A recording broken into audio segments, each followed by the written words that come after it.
Subscribe to our channel by clicking the subscribe button. Click the bell button and enjoy the latest uploads from our channel. Video viral किया था जिसमें आपने खाने को लेकर अपना बात कही थी, लेकिन उस बात को लेकर कहीं ना कहीं आपको निष्कासित कर दिया गया है, आपको निकाल दिया गया है।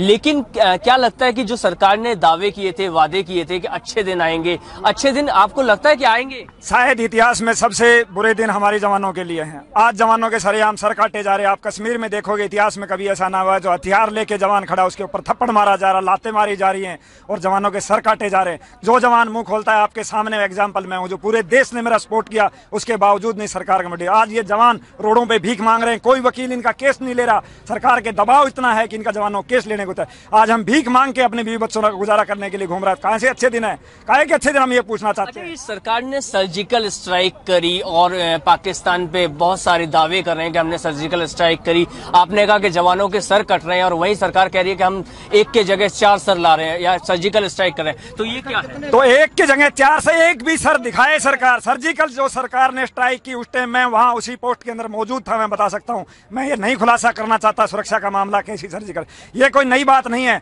हर सरकारें ये काम करती आई है। ये जो फौजा सेना का काम है, ये सरकार जो है बेवकूफ बनाने की जानबूझ के इशू बना रही है। सरकार हमने ये किया वो किया, फौज का वो काम है, वो अपना काम करने दीजिए। लेकिन नहीं तो फिर क्यों जवानों की इतनी हत्याएं हो रही? 700 जवान बीमारी से मर चुके। सरकार क्या इन्होंने क्या ध्यान दिए? आज पैरामिलिट्री के जवानों के इन्होंने कहा था हम 1 रैंक 1 पेंशन देंगे, आपको ये सुविधाएं देंगे, लेकिन कोई सुविधाएं नहीं। आपने कहा कि जैसे 700 जवान बीमारी से मरे हैं, तो क्या वहां पर सुरक्षा इंतजाम या उपचार के कोई पूरे पुख्ता इंतजाम नहीं होते? हमारे पैरामिलिट्री के जवानों को कोई भी हॉस्पिटल की सुविधा नहीं। गवर्नमेंट हॉस्पिटल में ले जाके डाल दिया जाता है, मरे जी, उसकी कोई जवाबदारी नहीं है सरकार की। वो अपने पैसे से इलाज कराता है।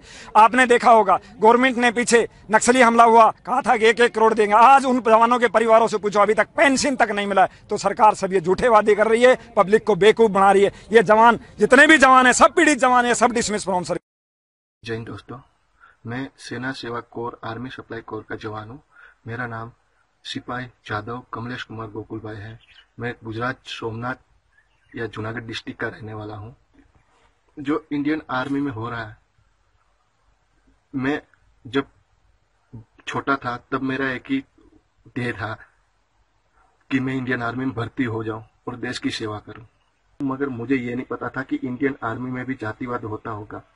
मगर जब मैं डाइनिंग हॉल में खाना खाने के लिए गया तो हमारे एक सीनियर ने मुझे बताया गया, बोला तू अछूत है, तू दलित है, तू हरिजन है, तू चमार है, तू डाइनिंग हॉल में खाना नहीं खा सकता। मुझे धक्का मार के डाइनिंग हॉल से बाहर निकाला गया।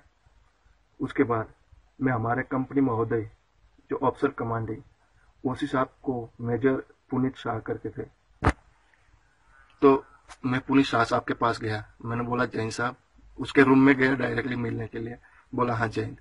तो मैंने बोला साहब मुझे डाइनिंग हॉल से बिना खाना खाए निकाल दिया गया। बोला क्यों? मैंने बोला साहब मैं दलित हूँ, हरिजन हूँ, चमार नहीं हूँ साहब, मैं अछूत नहीं हूँ। बोला, उसने मुझे धक्का दिया और बोला तू मेरे रूम में कैसे आ गया?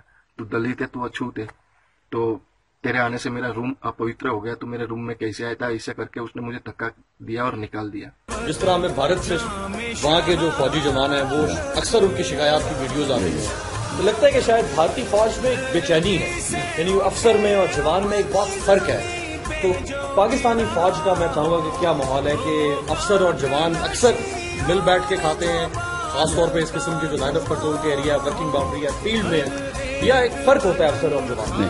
अल्हम्दुलिल्लाह आप ये अभी ट्रुप्स भी आपके सामने खड़े हैं, आप इनसे बातचीत करेंगे, आपको जवाब मिलेगा। हम अभी वजीरिस्तान में भी 2 साल रह के आए हैं और यहाँ पे भी अभी हमें साल से ज़्यादा अरसा हो गया है। तो ट्रुप्स के साथ ही जो ऑफिसर्स आगे फॉरवर्ड पोस्टों के ऊपर हैं, वो इन्हीं के साथ बैठ के खाना खाते हैं। वहाँ पे एक ही लंगर के अंदर खाना पकता है, उसी के अंदर से मेजर साहब भी खाना खाता है, उसी के अंदर से SJCO भी खाना खाता है और उसी के अंदर से एक सिपाही खाना खाता है। तो there is no difference, one menu. चलें जी, बिस्मिल्लाह।